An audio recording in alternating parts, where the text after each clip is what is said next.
I can still clearly recall the moment when I believed my life had fallen apart. Yet it hadn't been as dramatic as one might think. No shouting, just a few icy words spoken with surgical precision. I found myself in the center of a busy Berlin meeting room, my phone ringing in my pocket midway through a presentation of a historic deal that would guarantee the future of my business. Initially, I wasn't going to respond, but for some reason, perhaps intuition, I stepped aside to answer. Mary's voice came over the line, clipped, lacking its usual warmth. The words didn't register at first as she recited a prepared statement. "I'm leaving you." My stomach tightened. I blinked, letting her continue. "I have sold a house and the car. Don't bother coming back. I'm pregnant, and it's Mark's child." My grip on the phone tightened. My 7-year marriage, the life I had built around it, was being dismantled, as if it were just another business contract. I should have been angry, wounded, ashamed. But instead I felt nothing. My emotions couldn't keep up with the logic running through my head. "Okay," I said. Her breath hitched. She had expected tears, rage, a fight. Instead, I was calmly indifferent. But it wasn't because I didn't care. Oh, I did. The silence stretched as she waited for something, anything. "Okay," she repeated, almost irritated. "Okay." I confirmed and hung up. I slipped my phone back into my pocket and returned to the meeting, finishing my presentation without missing a beat. No one in that room knew my marriage had just ended, and to be honest, I wasn't ready to deal with it either. I functioned on autopilot until I got back to my hotel room. Sitting by the window, staring at the Berlin skyline, my thoughts churned. We were trying for a baby. Since when? And who the hell was Mark? Then came the rage, not an explosion, not a scream, just a cold, calculated fury bubbling beneath the surface. But I didn't let it consume me. Instead, I grabbed my laptop and started working. Mary thought she could blindside me. She had no idea who she was dealing with. First, I called my lawyer.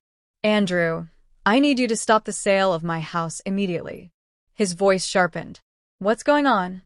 "My wife just told me she's leaving me. She claims to have sold the house and the car." There was a brief silence as Andrew calculated the legal implications. "We'll freeze all transactions on the house deed right now. As for the car, if it's still leased in your name, she can't sell it without your consent." "Good. I'll handle the rest." Next, I called my financial advisor. "Lisa, freeze all joint accounts." She didn't ask questions, just confirmed it would be done. That's why I hired her. With the logistics handled, I leaned back in my chair, exhaling slowly. The shock lingered beneath the surface, but alongside it was something stronger: resolve. Mary thought she could destroy me, that her betrayal would leave me in ruins. But she had underestimated me. I had spent years outmaneuvering rivals and closing deals others deemed impossible. She may have taken me by surprise emotionally, but strategically, she had just declared war in a game she didn't even realize she was playing. And I didn't react because reacting meant giving her control, and I wasn't about to do that. Instead, I waited. I planned. And when the time was right, I struck. Mary believed she had won, but this was only the beginning. She attempted to call the real estate agent regarding the Stahl house sale. Denied. When she tried to withdraw money, she was blocked again. The calls to Mark began going unanswered. The best part? She made 3 attempts to reach me. Every time, her voice became more panicked. "I don't know what's going on, but we need to talk. Please call me back." "Michael, I'm pleading with you. Michael, I really need your help. You can't ignore me." I ignored all of them and let her drown in the chaos she had created. Then came the final blow. David, my investigator, called. "Mark has been transferring funds from Mary's personal account to another under a fake name." I chuckled. "Do you know where he's going?" "South America," David replied. "Passport records are authentic."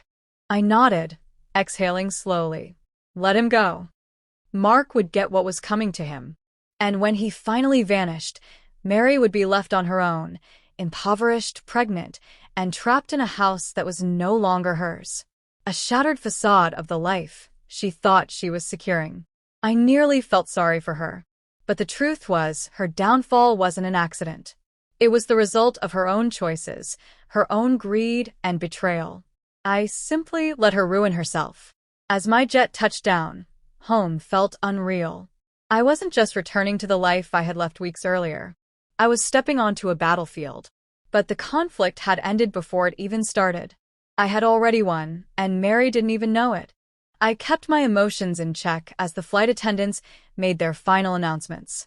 A small smile tugged at my lips. The pieces were in place. The stage was set. Now, only the final act remained. As I entered the terminal, I saw her. Mary stood near the baggage claim, looking like she hadn't slept in days. Her clothes were wrinkled, her hair unkempt, her expression one of sheer panic. She wasn't here out of love or regret. She was here because she was desperate. She spotted me and rushed forward, her hands shaking as she clutched my arm. "What did you do?" she demanded, her voice loud enough to turn heads. I cocked my head. Gone. The accounts, the house, the car. What did I do? I repeated coldly. Everything went according to plan. Her mouth fell open. For a brief moment, she was silent, an unusual occurrence for Mary. Then she stammered, "You ruined everything. The bank, the property sale. You halted the sale and froze the accounts. Why would you do this to me?" I kept my voice steady. "Because you lied, plotted, and tried to ruin me. You assumed I would simply roll over and let you have it all." I moved closer, lowering my voice. "But I'm not a fool, Mary. I've been playing this game longer than you have." Tears welled in her eyes. For a moment, I saw a glimpse of the woman I had once loved. But it wasn't enough. Her voice cracked. "I made a mistake, Michael. I wasn't thinking clearly." I arched an eyebrow. "Is that what you're telling yourself now?" She nodded frantically. "Mark promised me things, but now that he's gone, I see how foolish I was." I chuckled bitterly. "Please, just give me another chance. You didn't make a mistake, Mary. You made a choice. You betrayed me. You sold our house. You drained the accounts. You had an affair. And now you want me back?" She winced. "I warned you once," I continued. "I told you not to underestimate me. You ignored me. Now you're paying for it." She fell to her knees in the middle of the airport, pleading, sobbing. I have nothing left. For a split second, I felt a pang of sympathy. But it was brief. "You need me," I said, crouching to meet her eyes. "When you sold our house and called to say you were leaving, where was that feeling then?" Her tears grew louder, drawing more attention. "And when you lied about being pregnant with someone else's child?" I said, my voice firm. "You made your choices, Mary. Now you have to live with them." I picked up my luggage and turned away. She called after me, frantic. "Michael, please don't leave me like this." I hesitated for a second. Then, over my shoulder, I said, "Mary, you left me first." And I walked out of the terminal, leaving her in the ruins of the chaos she had created. The journey home was peaceful. A sense of contentment and resolution settled over me. This wasn't about revenge. It was about reclaiming my life.